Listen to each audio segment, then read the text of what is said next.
Hello, नमस्कार. संक्रांतीचा video काही post करायला वेळ नाही भेटला कामानिमित्त. मग दुसऱ्या दिवशी गुरुवारी आम्ही विडे घ्यायचा कार्यक्रम ठेवला आणि त्याच्यासोबतच हळदी-कुंकवाचाही कार्यक्रम केला. आईंनी विडे तयार केले. शेजारच्या सर्व बायकांना बोलवलं.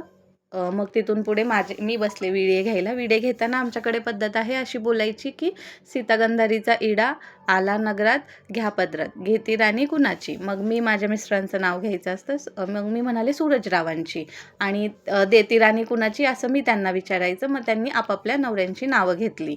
आमच्या शेजारच्या बायकांना तर जमतच नव्हतं बोलायला. प्रत्येक गावची आपापली पद्धत असते. मग आदल्या दिवशी संक्रांतीच्या दिवशी सगळ्यांनी उखाणे घेतले होते बायकांमध्ये. मग सगळ्यांनी मला जबरदस्ती केली, की "आता तूच राहिली आहे, तूही घे." मग मीही उखाणा घेतला. स्वप्नपूर्ती करंडा, मनोरूपी झाकण, सूरजरावांचे नाव घेते, आशीर्वाद द्यावा आपण.